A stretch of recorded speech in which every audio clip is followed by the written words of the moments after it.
You're not welcome here anymore. That's what my mother told me the day I came back. I'm Maya, I'm 34, and the house I paid for, the home I thought I'd return to, had a new family code, a code I didn't know. For years, I worked overtime, wiring thousands every month to keep them comfortable. Mortgage, utilities, even my brother's car loan. I believed love meant sacrifice. But when I showed up unannounced, the porch was dark, the windows shut, and my father, he wasn't there. He was in a hospital bed, on life support, alone. While my mother and siblings, they were posting sunset selfies from Bali, sipping cocktails paid for with my money. So I made one decision that would change everything. I froze the account. In less than an hour, their paradise crumbled, and that was just the beginning. Have you ever been betrayed by the people who swore they loved you? Tell me in the comments, because this story doesn't end the way they think. The cab slowed as we turned into the neighborhood, a pocket of old Sacramento that hadn't changed in years. My childhood street still had that stillness about it, the kind that felt less like peace and more like neglect. Cracked sidewalks, sagging porches, and yards that once held laughter now whispered secrets no one wanted to tell. I gripped the gift bag in my lap, its paper edges soft from the flight. Inside was a bottle of Dad's favorite cologne and an envelope of cash. I'd wrapped it myself after a double shift in Seattle, picturing his face when I surprised him. For months, I'd been planning this visit, finally coming home after years of sending money, of being the invisible provider they never saw but always needed. "Here, okay?" the driver asked.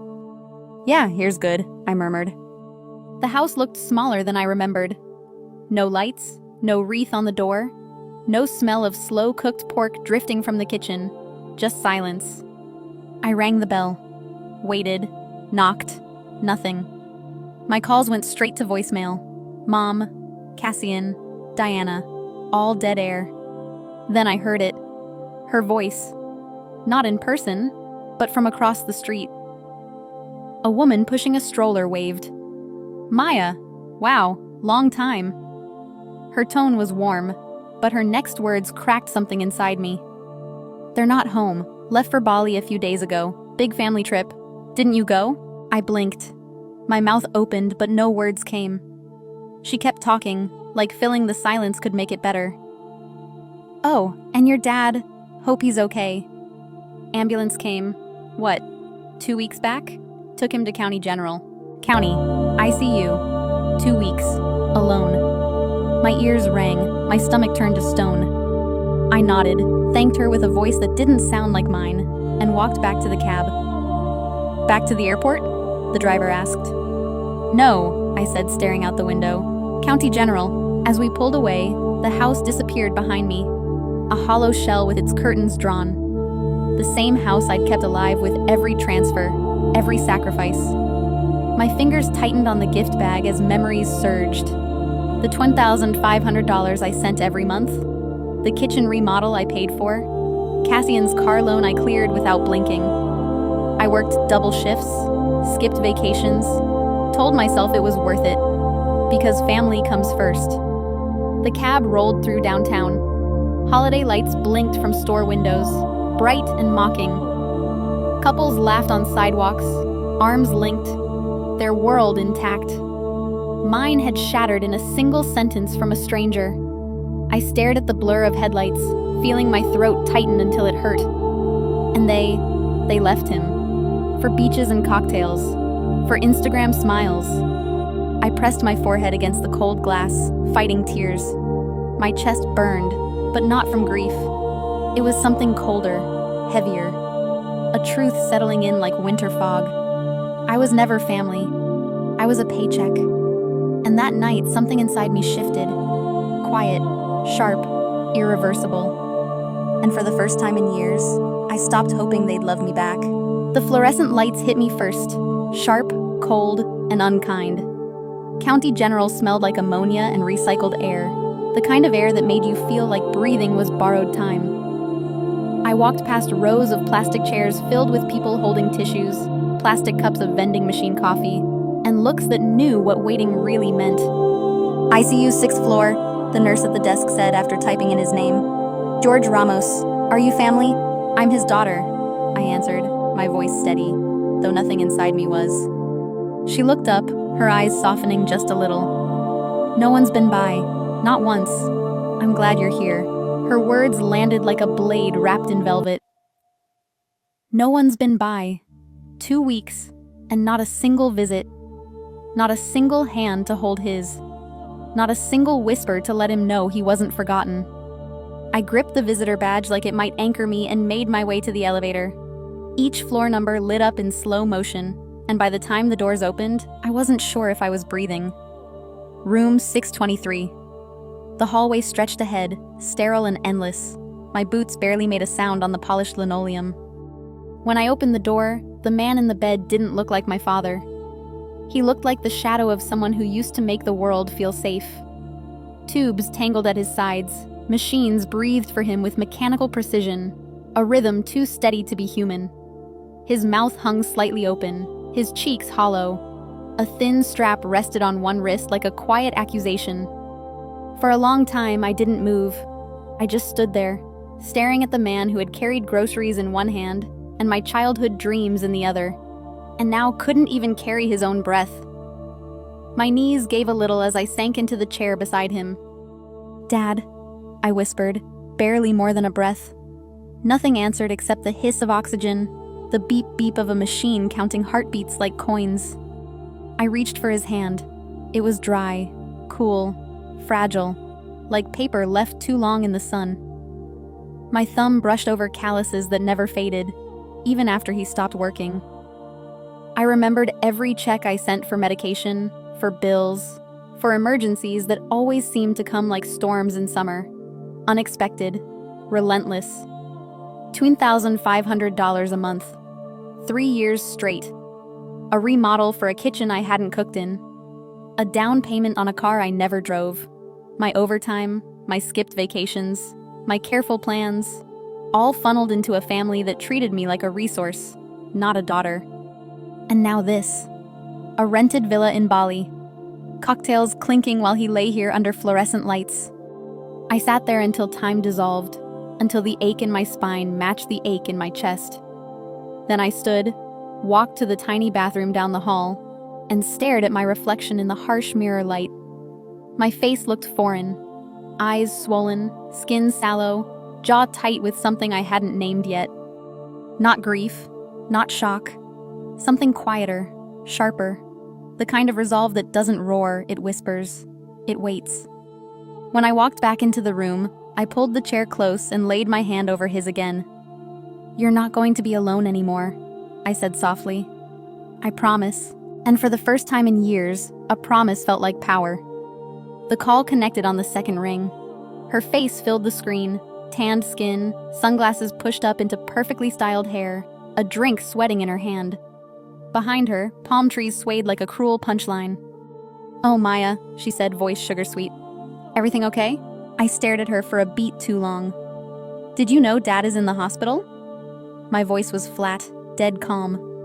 She tilted her head like I'd asked if it was raining. "Of course, he didn't want to come with us. You know how dramatic he gets." My throat tightened. "He collapsed in the yard. A neighbor had to call 911. He's on life support." A tiny pause, then a shrug. "We all needed a break. Maya, you have no idea the stress I've been under. Keeping everything together, handling your brother, making sure bills are paid. I've been paying the bills." My voice cracked like glass. "For years."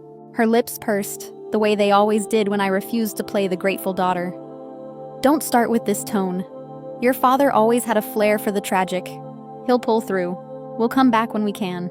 I hung up before I said something I'd carve into my own soul. 5 minutes later, I called Cassian.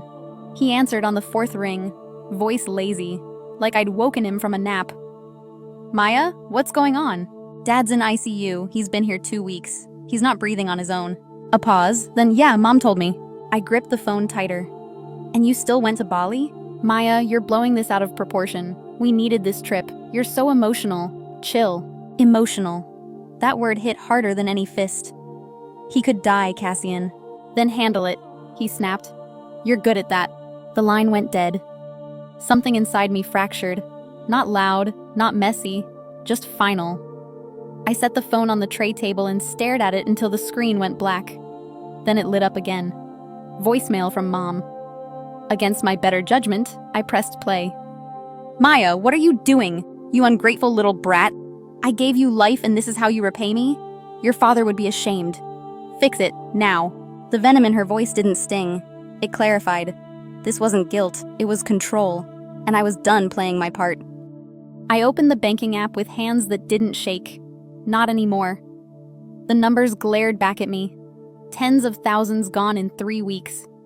Airline tickets, resort fees, spa packages, jewelry, a charge from an electronics store in San Francisco. They'd been bleeding me dry while I ate ramen in a one-bedroom apartment. My thumb hovered over the screen. One button. Freeze account. I pressed it. A confirmation flashed. Access revoked. Owner only. For the first time in years, my breath came easy. I leaned back, staring at the muted glow of the monitor beside Dad's bed. Let them call. Let them beg. Let them panic. Let's see how paradise feels, I whispered, without my paycheck. The email came at dawn. I'd barely slept, just drifted in and out beside Dad's bed, the machines humming like a grim lullaby. The subject line was simple. Urgent. Directive from George Ramos. I opened it with trembling fingers. Scanned the PDF once, then twice. It was a notarized amendment to his will, dated 8 weeks ago. Maya is to be granted full authority over all medical and financial decisions, should I become incapacitated. Vera and Cassian are to be removed from all powers of attorney, executor, and estate management. I make this decision with clarity and not under duress. My throat tightened, not with grief, something steadier. He'd seen this coming. He'd planned for it. He'd chosen me. 2 days later, I stood outside Sacramento Family Court. The building loomed gray against a winter sky, its steps slick with rain. I wore the only black blazer I owned, hair pulled back tight like armor. Inside, the air smelled of paper and power. Vera and Cassian were already seated when I walked in. Vera's suit was beige and brittle, her lipstick flawless. Cassian chewed the inside of his cheek, a tic from college when pressure closed in.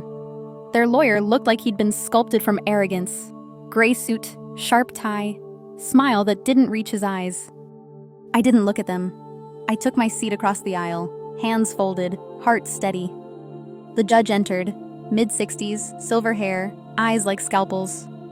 Court is in session. Raymond spoke first. Calm, measured, slicing through the silence with facts. My father's condition, the 2-week abandonment, the financial hemorrhage from a shared account I'd funded alone. Then he handed over the amendment, my father's signature, notarized and clean. Their lawyer objected, sputtering about manipulation, about me being unstable. The judge raised a hand, silencing him with a glance that could cut glass. Do you have evidence to support these claims? He didn't. Of course he didn't. Then Cassian stood, smooth as oil. Your Honor, Maya has always been intense. She lashes out. We've supported her through emotional struggles. Objection, Raymond snapped. Irrelevant and defamatory. Sustained, the judge said coolly. Mr. Ramos, stick to facts or sit down. His jaw twitched. He sat. Vera tried next, voice dripping theater.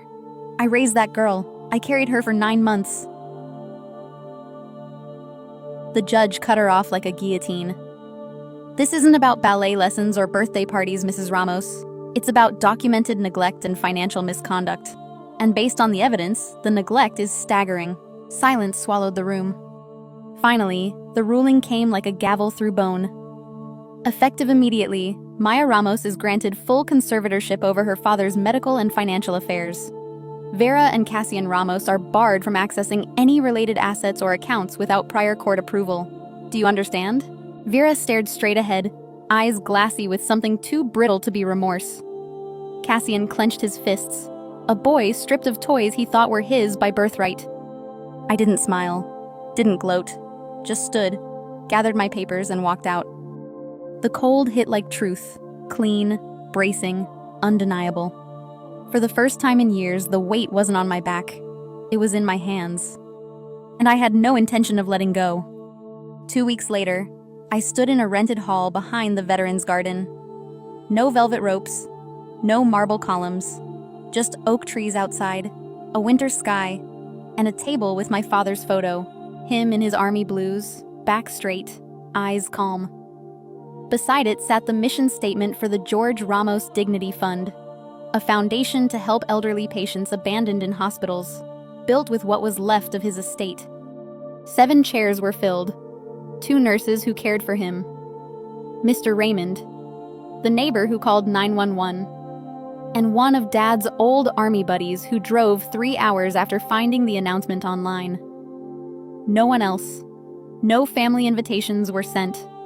Not to Vera. Not to Cassian. Still, they came. I saw them through the glass before the ceremony started. Vera in a beige suit too thin for the wind. Cassian in a navy coat, jaw tight with entitlement. They walked like they owned the air. Security stopped them. "Private event," the guard said politely. "We're his family," Vera snapped. No list, no entry. The door shut before her protest could hit the floor. Inside, the silence felt warm. When I stepped to the front, words didn't rush out. They came low, steady, like a promise I owed him. "He never asked for much," I said. "Just presence, just dignity. And that's what today is about. Not tragedy, but reclaiming what should never have been taken." No applause followed. No one needed to clap. The truth sat heavier than sound. After, I slipped a folded note into his old jacket pocket on the coat rack near the exit. "You were right. I needed to see it myself. Now I see everything." When I stepped outside, the wind carried the sharp scent of rosemary from the garden. Vera's car was gone. Cassian, too. I didn't look back. That night, my apartment felt different. Not lighter. Grief isn't light, but clearer. My father's jacket hung by the door, the faint scent of his cologne threading the air like a quiet benediction. I brewed tea, sat at the kitchen table, and wrote 6 words on a sticky note for the fridge. Love loudly. Protect quietly. Walk away when needed. Sometimes family isn't who shares your blood. It's who shows up when it matters. Have you ever been the invisible one in your own family? What would you have done in my place? Tell me in the comments. And if this story moved you, subscribe for more truths that cut deep and heal stronger. Your voice matters here.